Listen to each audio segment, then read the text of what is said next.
pinjaman bank ya. Pinjaman bank itu artinya kita melakukan penginputan data modal, modal awal boleh, intinya data modal ke dalam sistem.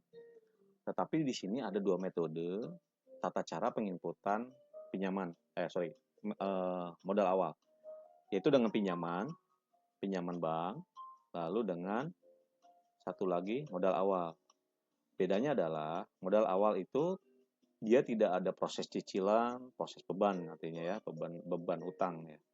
Tapi langsung masuk ke dalam rekening tunai atau rekening bank. Nah, beda dengan metode melakukan pinjaman bank, dia nanti akan ada riwayat tanggal pembayarannya, durasinya kapan, seperti itu. Nah, kita akan melakukan dua cara ya, artinya pinjaman bank dan modal. Nah, di sini ada dua tombol, ada simulasi dan kelola. Simulasi itu untuk melakukan perhitungan simulasi sebelum meminjam. Misalkan kita ingin tahu nih nilai pinjaman kita, misalkan anggaplah 10 juta.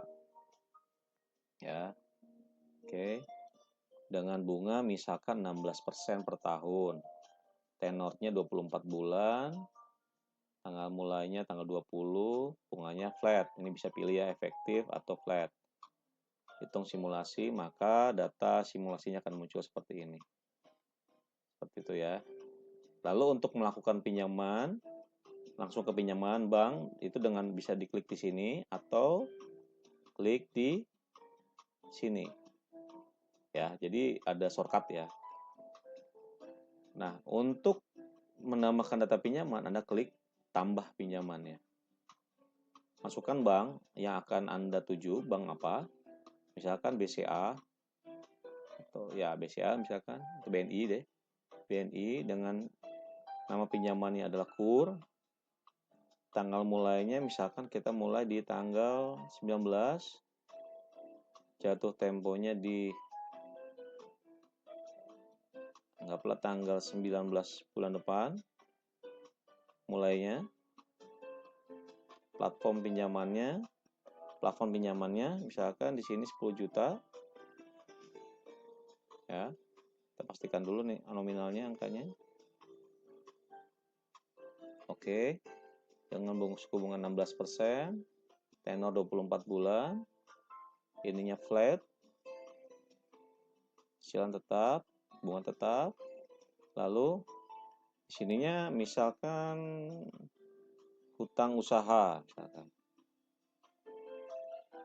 Pinjaman usaha. Lalu klik simpan. Maka akan muncul seperti ini di tabel. Ini contoh yang sudah terinput dan tertransfer ya. Ini bedanya. Jika ada icon seperti ini artinya dana sudah benar-benar masuk ke dalam rekening. Nah, bagaimana cara mencairkannya? Yaitu dengan klik mata nih. Icon mata itu detail ya maksudnya ya. Di sini detail dan jadwalnya. Lalu klik pencairan. Ya. Pencairan, jumlah pencairannya misalkan 10 juta. Oke. Bentar. Saya copy dulu.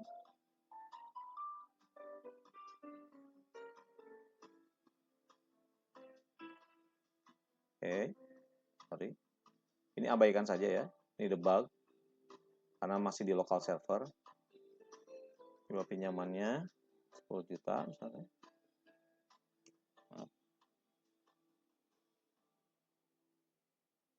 Oke.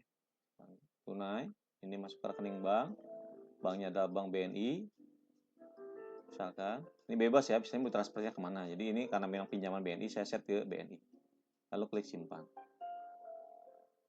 Maka dana telah masuk ke dalam rekening BNI sebesar 10 juta. Bagaimana cara ceknya 10 juta? Yaitu dengan kita lihat, kita cari bank di sini, klik bank, lalu kita klik BNI. Nah, kita klik tambah plus untuk melihat transaksinya. Oke, sudah masuk ya, kredit di BNI. Nah, keterangannya ada ya langsung ya. Pinjaman kur, kode pinjaman sekian sekian sekian gitu ya. Dan ini terkunci. Kenapa terkunci? Beda dengan ini. Kalau ini inputan dari manual ya, dari bank misalnya, kas bank misalkan. Ref-nya sekian, ini plus 10. Ini hanya tes waktu itu ya. Jadi dia bisa melakukan penarikan dana dari tunai dan bank. Juga bisa tukar mata uang jika memang punya saldo USD atau euro. Secara otomatis dia dikonversi ke dalam rupiah. Seperti itu. Kita kembali ke sini. Ya, jadi statusnya sekarang sudah diterima ya. Lalu untuk bagaimana cara membayar cicilannya? Yaitu dengan klik ini. Ini otomatis kita bayar cicilan. Misalkan kita mau bayar dari saldo mana?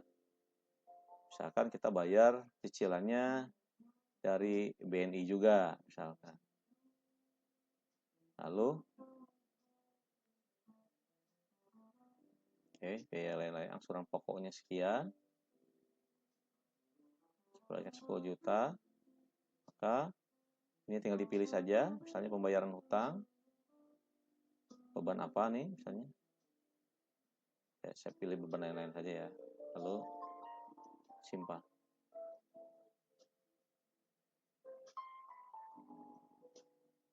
Maka angsurannya sudah masuk seperti ini. Bunganya berapa, angsurannya berapa.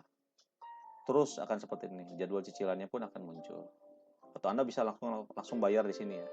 Ini sudah bayar akan berwarna seperti ini. Kalau belum bayar akan seperti ini. Kita nggak jatuh temponya. Jadi seperti itu, ini tinggal disesuaikan saja ya data jatuh temponya. Jika warning nanti akan ada muncul warning. Seperti itu. Jadi untuk dana bank dan modal seperti itu ya. Nah, kita coba nanti kembali ke modal ya. Modal itu tidak jauh beda dengan sistem yang ini sebetulnya. Modal itu hanya menambahkan dana saja, jumlahnya berapa, misalkan jumlahnya 2 juta. Currency-nya IDR, kita pilih IDR saja sebagai default. Lalu ini ada transfer bank misalnya. Pilih banknya apa, misalkan di sini kita pilih bank, ini BPR itu kebetulan bank cabang ya. Saya set bank cabang. Kita pilih saja misalkan BCA, kita tambah modalnya. Atau misalnya bisa pilih juga di sininya tunai. Dia akan masuk ke dana tunai. Misalnya pilih kita ke BCA sebesar 2 juta, maka klik simpan. Maka dana akan masuk ditransferkan ke BCA sebanyak 2 juta. Seperti itu. Jadi untuk modal awal. Oke.